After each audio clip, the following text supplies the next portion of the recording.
Guys, I want to talk about some tips in relation to money. So, because it's the topic that's on everybody's lips right now, and everywhere you go out, a conversation comes up about real estate or shares or the government. But what I'd like to do is I thought about what we can do in relation to understanding money and what is the basis moving forward of our understanding of money. So what I've done is I'm going to write some tips out on the board that I thought about that really relate to myself, and they may help you in venturing forward. So the first thing is know your worth. A lot of my friends, when we're sitting around the table, when I say to them, look, do you really know how much you're worth? A lot of them actually don't know physically what they're worth. Now there's two ways of thinking about that. One is physically know your dollar worth, what you're financially worth, what your asset value is, how many properties you own, so what your net equity position is. But the other one is how much are we worth if we're going to go out and give our service to somebody else? So there's two lines here. So if I'm going to do some consultancy work, I have a baseline of what I'll accept, and below that I won't do the job. Now, so on that score, I know what I'm worth in the marketplace, generally speaking, right? But I also know what I'm worth in dollar value. So therefore, I'm so surprised that a lot of my friends that are fairly well heeled really don't know what their net equity position is. So that's the first thing, because knowledge is power. The second thing is, if you're working for somebody else or you're doing some consultancy for somebody, give more value than what you're getting. So and my father said to me the first day I went for my first day at my job, the first job I had, which was in a hardware store, and I wasn't quite 18, my dad said, give them 120 cents in the dollar. And that really is the rule. Always give more value than you get, right? And therefore, it generally will work in your favor. You'll go up the ladder quicker. You'll get better mentors. You'll get people that care about you, people that see that you're committed, that sort of stuff. So give more value. Give 120 cents in the dollar. Great advice from my father. Now, the purpose of having money is for you to grow it.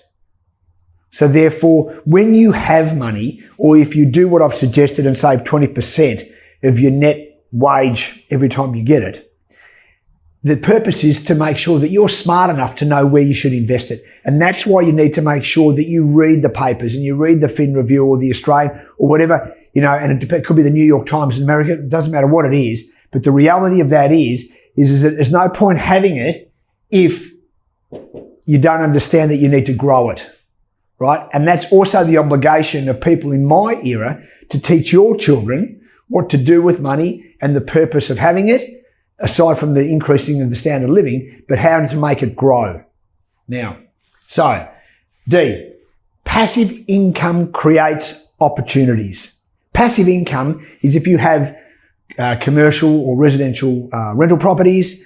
It could be a range of things. It can be particular stocks and bonds and shares, whatever, that give you a yield back. So therefore, passive income does create opportunities because it gives you cash flow. So, and I've mentioned that next, the cash flow speeds up wealth acquisition.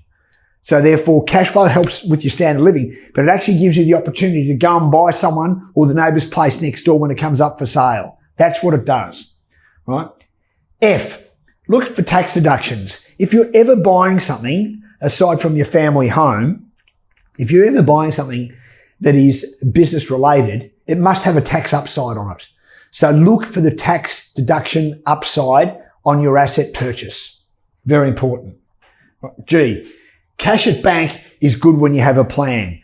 I have one friend in particular that has a lot of money in the bank and he's been earning 1.9 to 2% on it for a couple of years.